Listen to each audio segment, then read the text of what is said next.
C'est une grande aventure que la Guinée vient d'écrire à travers les plus belles pages des événements parrainés par l'UNESCO.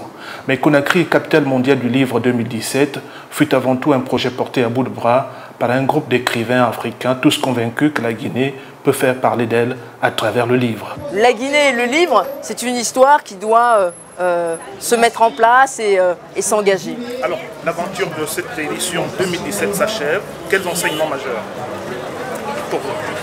L'enseignement majeur, c'est que pour moi, en Guinée, il y a un peuple qui a soif d'envie et de projets et de s'enrichir aussi de sa propre culture et de la culture des autres. S'enrichir de la culture de l'autre à travers de tels rendez-vous est possible.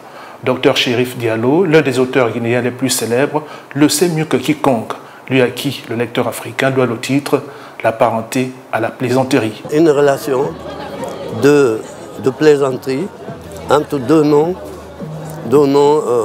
différents pour établir une atmosphère de convivialité.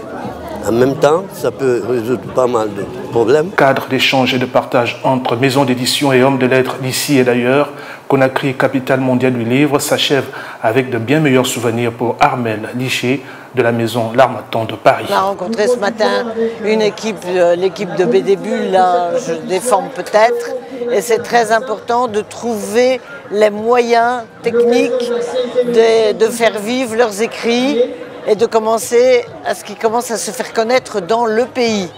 Selon le commissariat général de l'événement, baptisé le livre « Facteur de rapprochement des peuples », l'objectif a été largement atteint dans la mesure où la quasi-totalité des représentations diplomatiques et consulaires accréditées en Guinée ont célébré leur journée sous les couleurs de Conakry, capitale mondiale du livre.